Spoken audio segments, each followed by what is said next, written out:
Good afternoon, guys. I'm Joe Bates. I'm here at the Edinburgh Fringe Festival, reviewing every day that I'm here, which is for the full Fringe. I'm combining days on when it's particularly boring, or there isn't enough to say for one day, and this is why I'm combining days 10 and 11, which weren't boring but were severely restricted by the weather. Which I'm gonna review the weather very shortly, the weather over the weekend. I've got a lot to say about that.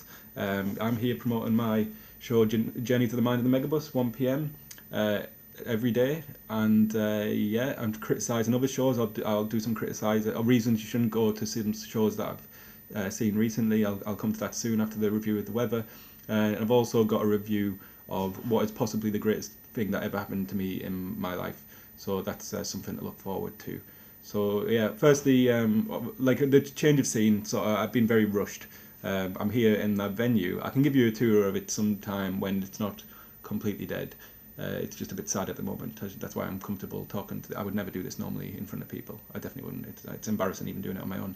But the thing is, yeah, I'm here at the venue because I ran out of time this morning, and so I've just done the show. It's actually well into day 12 now, and oh god, day 12 is crazy. Day 12, I'm so excited for you, the day 12 episode, but I'm afraid it's going to have to wait. You have to leave your on tenterhooks. So yeah, the weather basically restricted everything this weekend. It was apocalyptic, it was biblical, rain, biblical, cold. I don't know if is there a bit in the Bible where it's cold? Probably not, it's all in the Middle East. But anyway, it was really cold. I'm from a cold place. I'm from the northeast, and anyone who knows, you will know that the north is cold. You'll know that the north is cold if you've seen the TV series Game of Thrones. But this was just ridiculous. I mean, this was like nothing I've ever seen. Like, you could see your breath. Yesterday, it was the first time in my life that I've been able to see my breath in August, and that's like so disappointing because that's something you look forward to in the winter. That's like one of the highlights of the winter, and it's already happened now. So we've only really got like Christmas and well, bonfire night, I guess. January is pretty shit. Oh, dry January will be fun. The way you can get through dry January is normally because you can have a lot of fun seeing your breath. So I'm not going to do it this year. In fact, I was never going to do it because it's a stupid thing. But yeah, so yeah, the phrase is, like I was just say, like, it's grim up north is what they say, and they normally mean the north of England, but really the phrase should be it's grimmer up norther, because it's much grimmer here over the weekend than what I've ever seen before. In fact, it should be it's grimmer up norther, i.e. Scotland, than the north, i.e. the north of England, what is known as the north, but is slightly souther than Scotland. That would be a more accurate phrase. I'm surprised people don't use it. And also grim coldness, but also wetness. Like, I know this is dull, but like I was just like, it was like nothing I've ever experienced. I think I achieved maximum wetness on yesterday. Like, I couldn't get more wet. Like, some guy genuinely sort of splashed me in his car deliberately because it was so wet, but I was made no more wet by that. It was a pointless thing for him to do. It was like trying to humiliate the sea by like throwing a cup of water over it. It's just, the sea's gonna be like, yeah, and that's what I was like, and I was thinking I should have just said, I could have like shouted after him, like, dickhead, I'm already like, you can't get me any more wet. You think about these things afterwards, the sort of witty rejoinders that you would do, and then you gotta be more quick on your feet at the time. But yeah, enough. I'm going to round up the weather review very soon, but it was terrible. I mean, like, it made me realise why they have the Fringe on in August, because no one would come to this like rainy Scottish shithole if it wasn't for the Fringe in summer. But I don't really believe that. I like this city, but I'm trying to be more edgy and have edgy opinions and swear more to get more views, because they've been steadily decreasing as this series goes on, and I want to like nip that in the bud by like swearing and saying controversial things about countries. But and if that doesn't work, I'm going to start like maybe doing it topless, something like that. But we'll see if this works first. I'm not going to go topless straight away. So yeah, well, like, and actually, it was very little happened in the weekend in some ways. But like I mentioned, we had a couple of shows, and we both went well. Well, actually, I don't want, like, basically, I've just preempted the story, but what happened? One of the shows didn't go well actually, but what ended up happening was one of the greatest things that's happened in my life. And I think the only way that I'm going to be able to do this justice is with like a soundtrack, which I'm going to start now. So just give me 1 second. I should have queued this up before. Sorry, my phone's rubbish. Sorry. But yeah, it really is worth it. It's worth this way. I'm certain that you've already switched off. But it is the best. It might be the best thing that's happened to anyone. Okay, so no, stop. All right, cool. So this was Saturday. So we arrived to this venue on Saturday. There was a big crowd of people somehow. Like, we just had no idea that would happen. It's the weekend, I know, but the previous weekend was nothing. And we were just so like amazed, so happy. We were both buzzing. It's happening. The Fringe is happening for us. We can finally post photos of our crowd to make other people feel inadequate. That'd be the dream, really. And we'll get some money. And so we were just completely buzzing. Luke was on first. I was on second, which meant I had to introduce Luke. My introduction went really well. I did my Thai Lady Boys of Bangkok joke, like a couple of other daft jokes, a lot of audience interaction, and people just seemed very up for it. It was like, Saturday, let's do this. Luke went on. Luke was incredible. He got loads of good responses. His game show went really well. And I came on and did my bit, and it really died. It was really awful.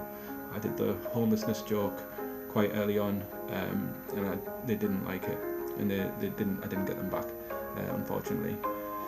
But what can you say? Like, I think it's just one of those things. So it was such a high, and then such a low, and it was that's basically the end of the sad bit. This song goes on longer than I thought. So essentially, just to summarise, it was really good, really excited, but I did terribly. We still got some money. I was really sad, and I came away. I was just about to take like all my antidepressants in one go, just to feel just not terrible anymore. Right, okay.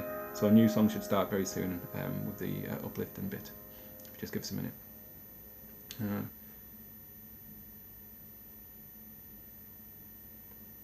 Right, come on.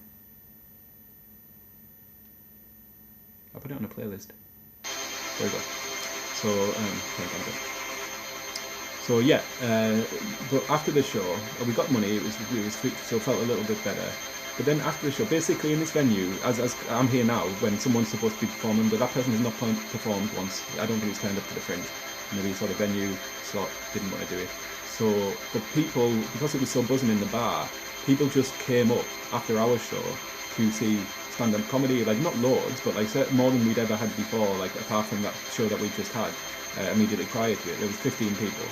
So I went back up to get my stuff, and they said, where's the stand-up? What's happening with the stand-up? And I said, oh well, the guy hasn't turned up, he won't turn up. And they said, well, are you a stand-up? And I was like, yes. And they said, can you perform? And I was like, oh, let me just ask Luke. Luke couldn't perform because he needed to leave. I said, I can perform for you, I can do my bit if you want. And so I did my bits. I want the really good bits to kick in when the uplifting bit of the story. So let me just start. Luke couldn't go because he was at a French restaurant. I think he got some really nice food, £15 he was saying. 3 courses. And apparently 3 courses £15, but apparently even if you just bought a meal on its own, it was like £8. But it's a fine dining experience. And I found that in Edinburgh you can get some like really cheap, really good food. There's like something called Moss Kitchen.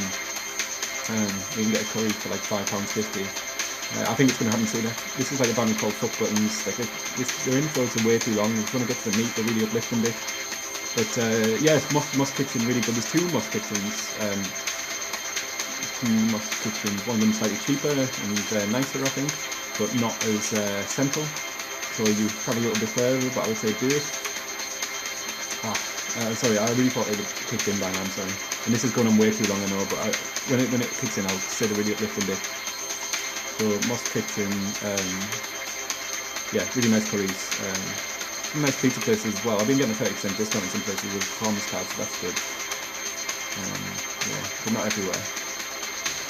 Not that many places actually, not Moss Kitchen. But yeah, Luke really enjoyed his meal. I think he had a good time with his friends as well. So I asked Ed to perform, just remember that bit. But I think it's going to kick in quite soon. I hope so. Come on. Someone's going to turn up. Come on, fuck buttons. Oh, here we go. So yes, I performed immediately after. I switched the order around my set, but did the completely same stuff, did the homelessness stuff at the end, and they absolutely loved it. They really loved it. They were laughing at everything. I think they were a bit drunk, but that's fine. They were chanting my name at one point, sort of ironically, but I'll take it. And they didn't. I got £50. Like, I hope Luke doesn't see this, because I'm not sharing that. But yeah, it was such a buzz, and it was the best thing that's ever happened to me. It was the best thing that's ever happened to me. And I didn't even have to take any sertraline antidepressants in the end. Like, I should have took one because that's my medication. But fuck it, I'll take the buzz that I get from 15 people randomly letting me do stand up. So yeah, best thing ever. So cool, and that's all true actually. It really was the best thing ever. Anyway, that's good. It went way too long, sorry, but you don't have to agree it was worth it. But yes, so just to run through the other things that I've done. So I went to see some great shows. I went to see Patrick Healy and Rachel O'Connell.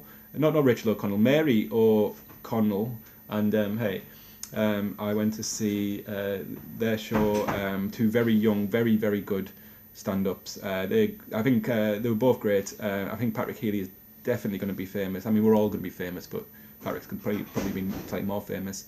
And that means you shouldn't go with their show, because it's going to be fine. Went to see Robbie Fox and Harry Scotman-Creef do a show which was really excellent again, but they're very central, so they'll get audience in. It's okay, you don't have to go and see them. And we went to see Nathan Gibbons. I can't remember the name of the female performer. That's not me being misogynist. That's just me. I haven't met her before. I've met Nathan Gibbons and Duffy Connors and a third woman. The reason I don't remember her name is not because she's a woman, because I don't know her. And that was very good as well. But again, they're very central, so they don't need people. So yeah, don't go see any of them shows. Just had some corrections from the last episode to go through very briefly. So Rachel O'Connor. Sorry, Rachel. I said your name was Rachel Connor. That was a mistake on my part. I know we're friends. I should know that by now. But at the same time, I have this instinct to anglicise any name that I see. That's my instinct, because I've got the instinct of the coloniser. So I got rid of the O. But I'm happy to correct that now. Giovanni Rana Pasta.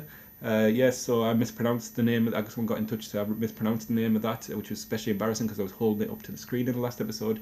It's not Rama, it's Rana. So, and it's really good. So get involved in that. Get involved in that one. I hate that phrase. And also sertraline antidepressants. The people from sertraline got in touch to say I've been mispronouncing their name. They're happy for all the good exposure that I'm giving them. They're hoping that they'll get a few more people on them through this YouTube channel. But I've been pronouncing it cetraline. So apologies for that. And again, I was putting it up to the screen whilst I was doing that, so it was just very obvious how stupid I was being. But that's been a bit of a long one, a bit of a double one, but I hope it's okay. I hope you agree that it was the best thing that's ever happened to anyone. And yeah, apologies again, Rachel, Giovanni Rana and sertraline. And yeah, speak soon. Bye.